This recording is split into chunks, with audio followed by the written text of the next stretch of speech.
Giovani, buongiorno e ben ritrovati sul canale di Neapolis 1926. Per prima cosa iscriviti al canale, è gratis, mi raccomando.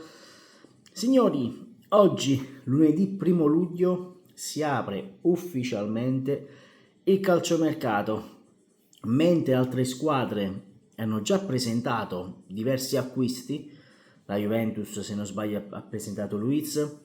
La Lazio ha presentato 2 giocatori, il Napoli si sta muovendo, non vi preoccupate sul calciomercato, non vi preoccupate, ogni giorno ci saranno gli aggiornamenti, ora che siamo nel momento caldo, no? Visto che è iniziato il calciomercato, quello vero e non le chiacchiere da bar, quindi ogni giorno ci saranno ulteriori aggiornamenti di calciomercato, poi in serata, quando uscirò da lavoro, se ci saranno ulteriori aggiornamenti per quanto riguarda il calciomercato, faremo dei video più brevi, ma porteremo comunque notizie sul calciomercato stesso. Allora, partiamo subito perché vi avevo parlato negli ultimi giorni di Hermoso. Cosa avevo detto? Il Napoli ha tentato di prendere Hermoso, ma c'è queste commissioni degli agenti che sta frenando un pochino il Napoli. Ecco, oggi un Haberturk, un giornale turco, ha aperto dicendo: il Besiktas irrompe su Mario Hermoso offrendogli un ricco contratto triennale.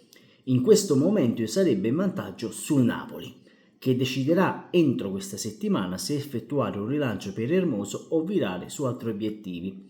A frenare la trattativa al momento sarebbero le commissioni che avrebbe richiesto l'agente del calciatore ad Aurelio De Laurentiis. Questo io già ve ne ho parlato in questi giorni, anzi, diciamo molte settimane fa, possiamo dire anche questo, perché io vi dissi: guardate, secondo me il Napoli, visto le situazioni che si stanno andando a creare con i vari giocatori, con i vari agenti, non penso che si voglia impelagare con altri agenti che sono delle sanguisughe, diciamoci la verità.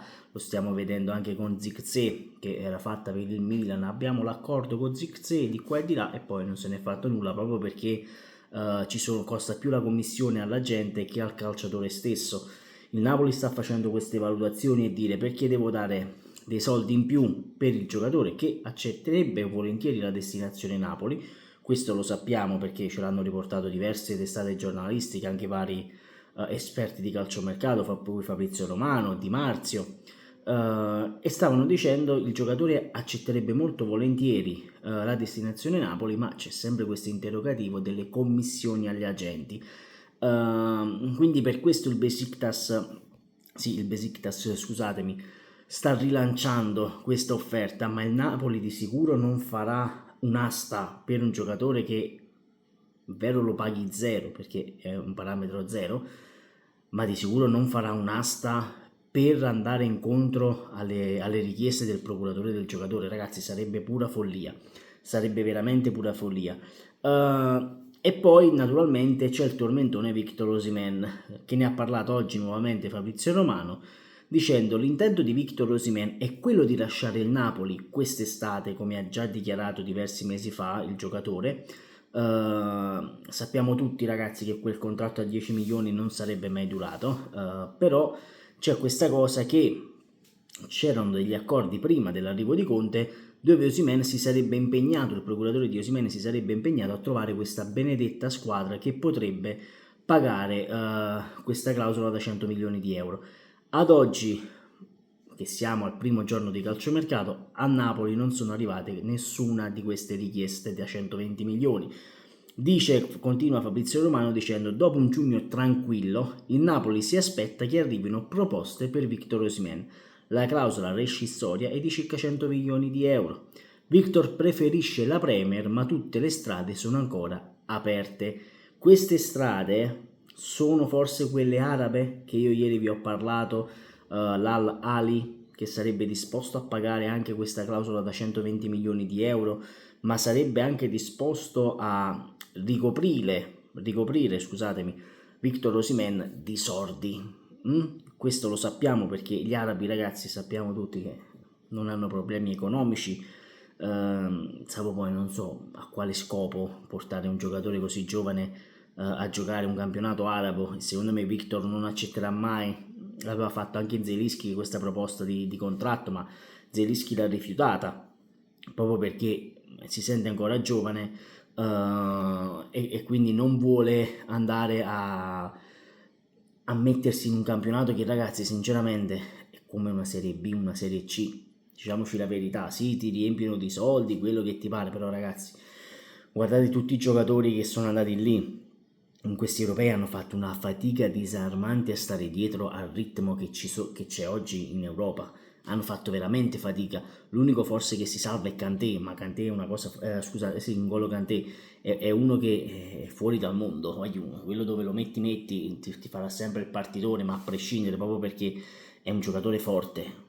Ma io penso che Osimhen non andrà mai in Arabia Saudita, diciamoci la verità, anche se i soldi sono molti, questo lo dobbiamo dire. Il Napoli oggi blinda Christian Garofalo, contratto da professionista per il classe 2007, laureandosi da poco campione d'Europa Under 17, quindi il Napoli inizia finalmente. Io già l'ho detto, già mi sono espresso questa cosa dei giovani, i giovani devono giocare.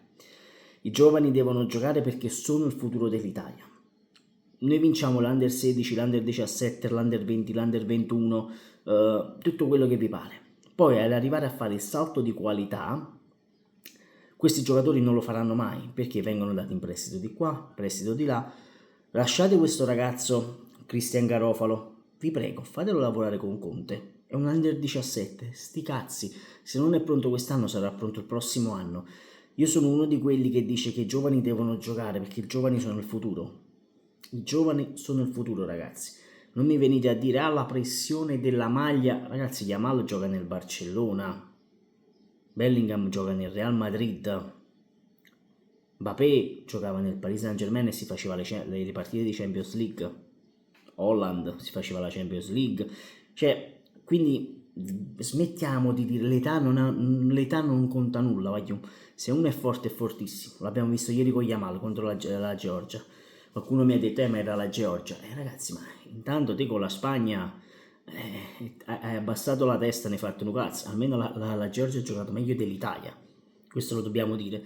Comunque Modugno di Sky parla di Buongiorno e dice: Buongiorno non ha giocato mai ad Euro 2024 e non ha visto accrescere il suo valore di mercato, anzi secondo me è andato anche un pochino ad abbassarsi il prezzo di Buongiorno dopo l'europeo. Cairo sperava, e dice anche Modugno, Urbano Caro pensava che facendo diverse partite, lui sperava che Buongiorno giocasse titolare, invece Spalletti non l'ha preso mai in considerazione, di far lievitare il prezzo e di far partire un'asta anche per squadre della Premier League. Cairo ci è rimasto male, va bene, aspettava con ansia questo europeo, il Napoli un pochino meno, perché diceva vuoi vedere se questo veramente poi fa un europeo fatto bene, stai a vedere che potrebbe cambiare tutto, va a aumentare il prezzo, veramente questo poi ci chiede 55 milioni, e invece non è stato così. Dice la grande ansia era quella che si potesse arrivare a giocare l'europeo e diventare molto appetibile per i club di Premier League, cosa che non è mai stata. Quindi ragazzi, il Napoli io spero che questa sia veramente una settimana decisiva. Tutto Sport addirittura dice svolta Buongiorno, parlerà con Cairo per dire che vuole andare al Napoli. Spinazzola lascia la Roma come previsto, dice Fabrizio Romano. Il Napoli si è rivolto recentemente ai suoi agenti, ancora in trattativa per decidere se procedere o meno l'acquisto a parametro zero.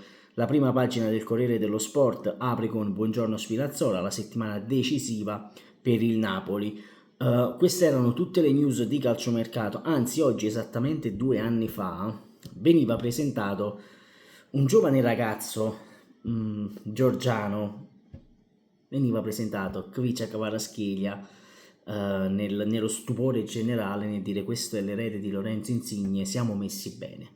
Bene, dopo 2 anni possiamo dire di aver acquistato uno dei giocatori più forti della Serie A, uno dei giocatori più forti che ha il Napoli in rosa, un gioiello che il Napoli deve difendere dalle grinfie del Paris Saint-Germain almeno in questa stagione, nel primo anno di Antonio Conte, per buttare le basi per qualcosa di più importante nella prossima. Detto questo, fatemi sapere voi cosa ne pensate qui sotto nei commenti, il tasto like mi raccomando, aiuto perché è fondamentale, e se vi volete vi iscrivete, se volete vi potete abbonare per sostenere il canale. Detto questo, ci vediamo più tardi se ci saranno poi aggiornamenti di calciomercato, sempre e comunque Forza Napoli, ciao!